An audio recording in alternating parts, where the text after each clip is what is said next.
They arrived before the sun was up. Veterans from Valley City, Bismarck, Strasburg, Fargo, Moorhead, and beyond. Men of valor. 91 area veterans on the trip of a lifetime, off to Washington, D.C. to see memorials built in their honor. Tonight, a special Veterans Day presentation of WDAY's Honor Flight. Honor and Remembrance.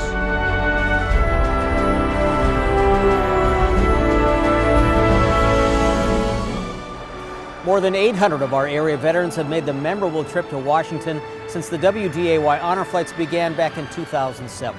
But this one is different. For the first time, more Korean War veterans than ever before.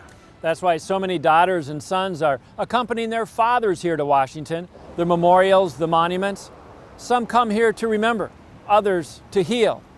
All come here to be honored. The veterans were ready to take the nation's capital by storm. Welcome to D.C. Thank you so much for coming. Thanks for your service. Enjoy your visit. But they were not ready for a welcome and thank you like this. Heard that there was an honor flight arriving and thought we weren't going to miss out on the opportunity to greet these guys. Strangers waiting for flights, those arriving on business, stopped in their tracks, picked up a sign, and with so many others, wept as the veterans, one by one, arrived in Washington, D.C. I've already teared up several times, and now I'm finally like, okay, take a deep breath, because every time you look into their eyes, it's pretty touching. Mary Pat Powers of Texas walked by the crowd and noise and knew she had to take part. It's very special. It's really an honor to get to be here to greet them. Here. This welcoming Daisy Girl Scout troop from Virginia waved their flags and handmade posters to greet our Honor Flight veterans. The first thing they saw and heard coming off the plane. Hi, how you doing there? Huh? I'm glad to be here. I'm overwhelmed. I'm not supposed to cry, but...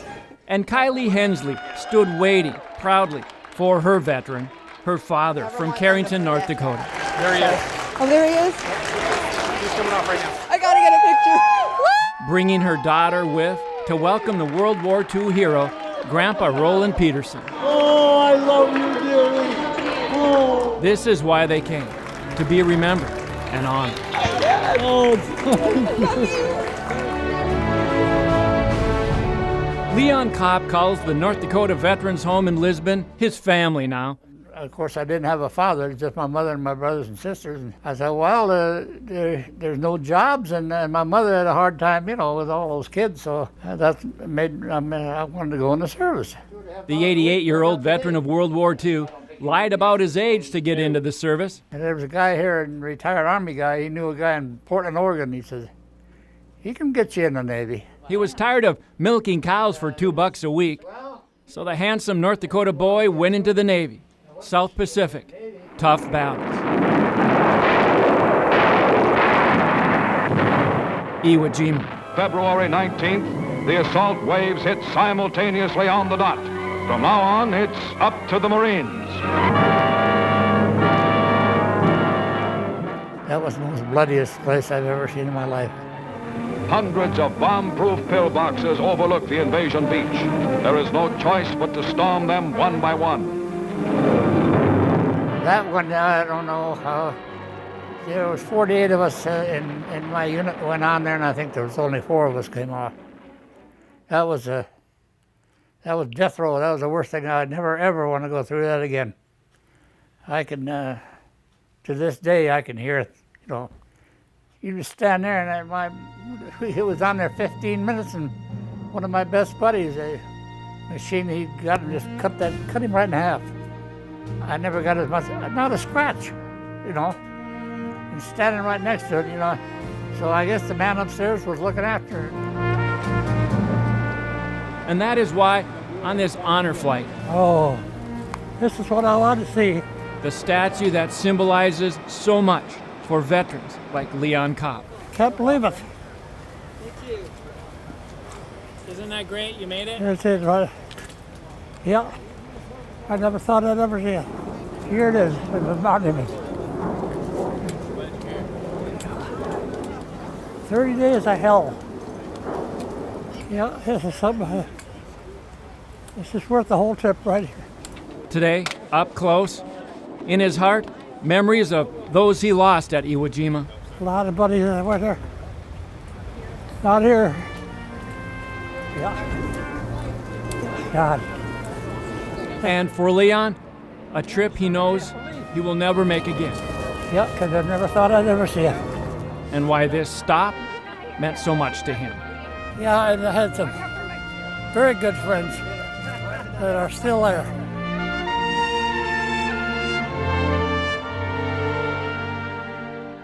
And the Honor Flight veterans received a red carpet welcome at the National Archives in Washington, D.C. Here, the doors opened early, so these veterans could see firsthand the very documents they fought to defend: the Constitution, Bill of Rights, Declaration of Independence. The veterans also took a group picture alongside the surrendering documents from World War II, the war they all remember. From the historic to the somber and sacred, Arlington National Cemetery and the changing of the guard. One by one, our veterans walked or rolled to the tomb of the unknown soldier. Every hour, a new honor guard. Those soldiers are there 24/7, 365 days a year, no matter what the weather. And when the guard is changed, silence and respect.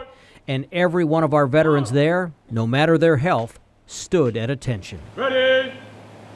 Face! Presents! On!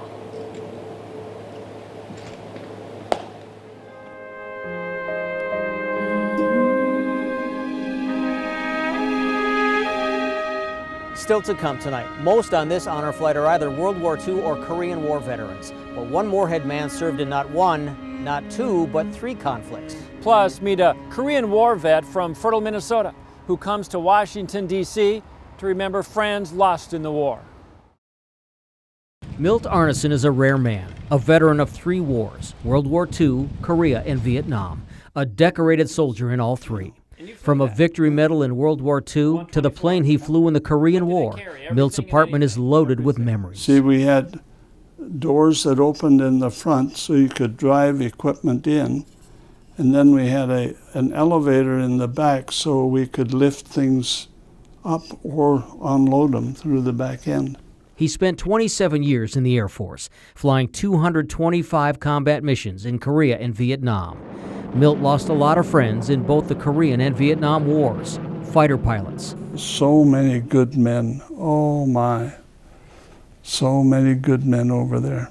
But his greatest memory was a life-saving one. Most memorable is the airlift out of Panmunjom for the island of Cheongjado, moving those orphans. After retiring as a colonel in 1973, Milt dabbled in politics, rubbing shoulders with Vice President Gerald Ford.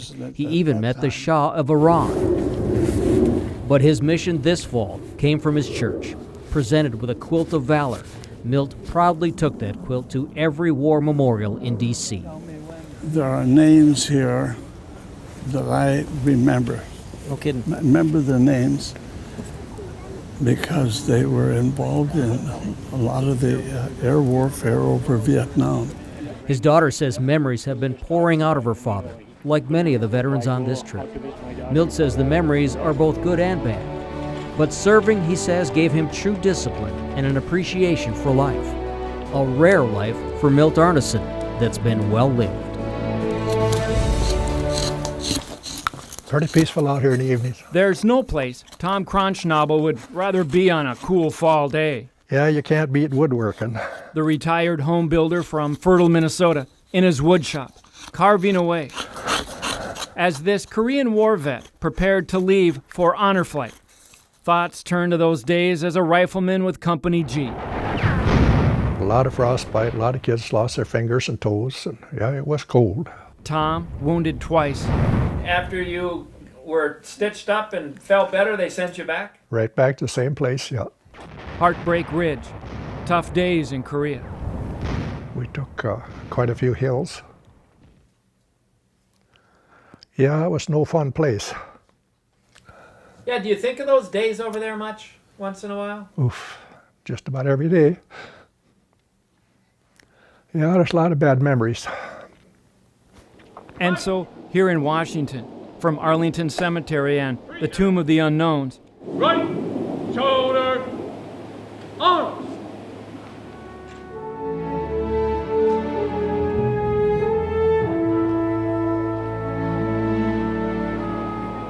to the memorial Tom wanted to see. Yeah, to see all the kids that went to pot over there, you know. And, it was no fun at all. The Korean War Memorial. Honor Flight would be the time for this veteran to pause and remember. You know, you lost some buddies. I mean, so when you came up here, I bet you can't help but think of them, huh? Oh, God, yeah. Yeah, there's many nights you don't. Yeah, it brings back a lot of memories, I'll tell you that.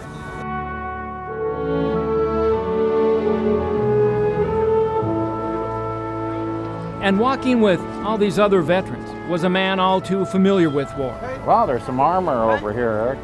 Eric Martz of Moorhead lost his vision after serving in Iraq. Today, he and his dog Deacon and Eric's brother walk and feel their way through the Korean War Memorial in Washington, D.C. There's one, if you want to follow my hand. Missing today, their father, Bill Martz, an Air Force veteran who had planned on coming on this honor flight. Steve was Dad's escort, and it was going to mean so much. But died a short time ago. But the boys brought a piece of him here, dog tags, and a P-38. He had carried kind of as a good luck symbol, and he gave it to me, so it's made it through Desert Storm and then Operation Iraqi Freedom, so I guess it's kind of a generation-to-generation thing. A way to honor a man among the other Korean War vets here on Honor Flight, who came to this moving, sometimes haunting memorial. I guess neither he or I will be able to physically see the memorial, but I guess I've got him here and here and here. When we come back on Honor and Remembrance, the one veteran on this flight I have a personal connection to, my dad. Plus the only husband-wife veteran team to come on Honor Flight. Both served. That's next. Of the 91 veterans on this honor flight, one stands out to me, my dad, a Korean War veteran. I should know him better than anyone else on this trip, but I found out there's a lot I didn't know. Growing up, he never talked about his time in Korea. Never. Nobody ever asked me.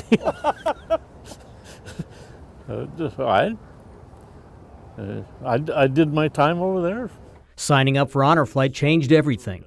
As he glanced over his Korean War scrapbook, preparing for this trip, you would swear it was the 1950s all over again. We had trouble with the boat, so we got a 24-hour pass and a $20 bill to go into Hawaii, but most of the bars were off limits. They wouldn't let us go in anyway. Oh, serious? So we drank pineapple juice. At 85, my dad doesn't get around the way he used to. His eyes don't see clearly anymore. But time has not touched his mind of events from more than 60 years ago, like when he was drafted in 1951. That's the first time I saw my dad cry. It was when I went overseas. Or his buddies lost in the war, and he had to identify their bodies. He was out shaving behind the bunker when they shot a mortar in a shrapnel, just killed him.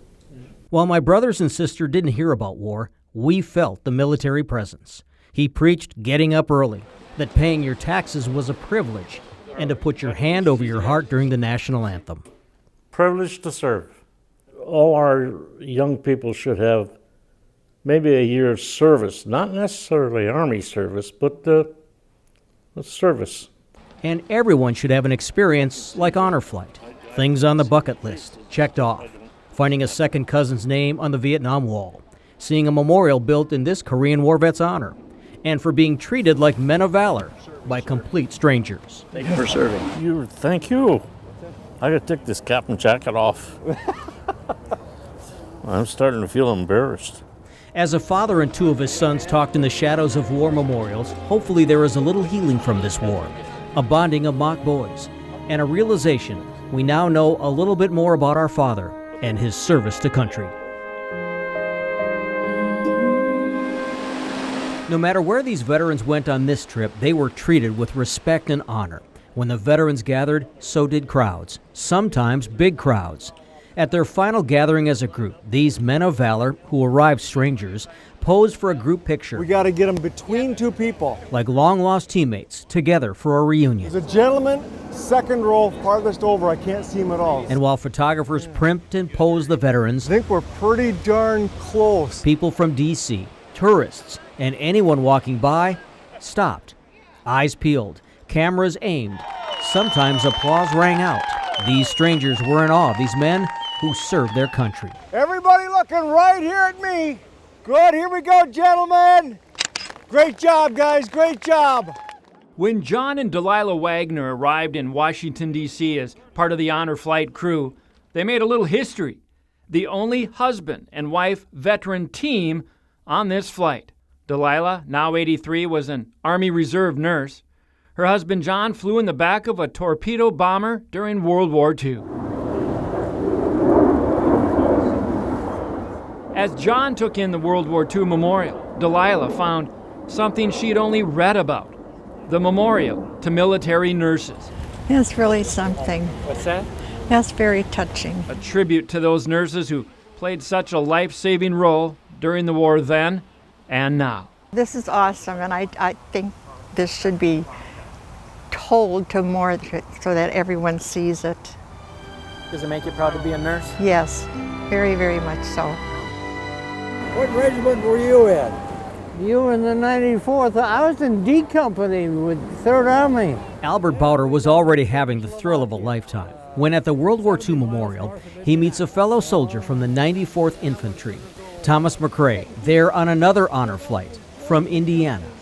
The Indiana man had wanted to come on an honor flight for years, but his wife was in poor health. A year ago, she died.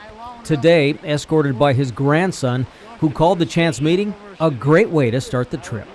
More than 70 years since these two served in the same unit. Today, meeting at the edge of the reflecting pool of the memorial. Well, that's pretty wild from what I understand. I don't even know if my father's run into someone else from the 94th ever, under any circumstances. When we come back, one family's emotional tribute to their veteran, Lester Helmicke, one of the Helmicke boys from Georgetown, Minnesota. Now, Lester was hoping to make this honor flight, but he passed away just days ago. His story when we come back.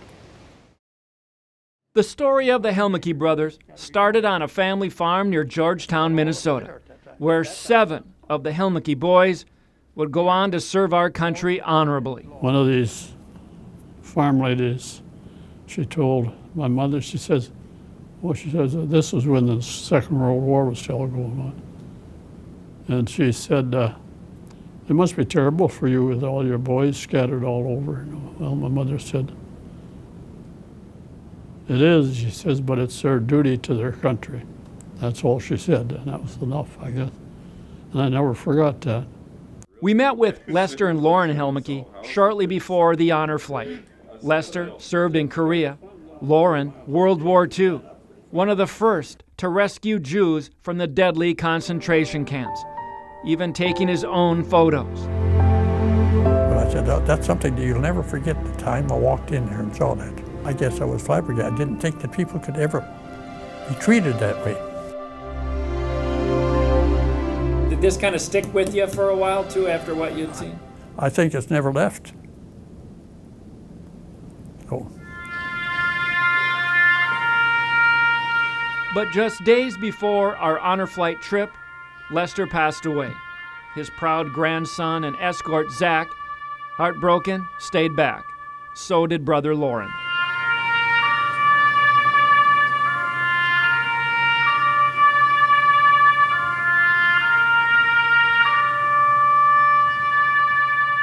But a moving tribute to Lester would happen miles from Fargo. He would be glad we're here. The veteran's flag presented at his funeral would make the long trip to the Korean War Memorial, where his family, daughters, 2 brothers, veterans, would honor the honorable man. I'm glad we're here to represent my dad. It helps that they're here with me. Well, all of the boys in the family served. That was something. 5 in World War II. This seemed like sacred ground, this memorial, and family knew that laying this flag at the memorial was the perfect way to remember Lester, this father, grandfather, brother. Watching this, nobody questioned now why these veterans made this trip.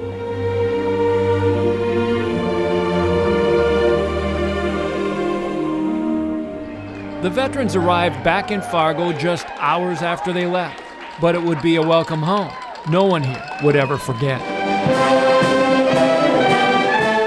Bands, honor guards, flags surrounded families and friends who threw a homecoming to the Honor Flight veterans. What a way to say thank you. A community filling Hector Airport late at night, remembering, honoring, forever grateful.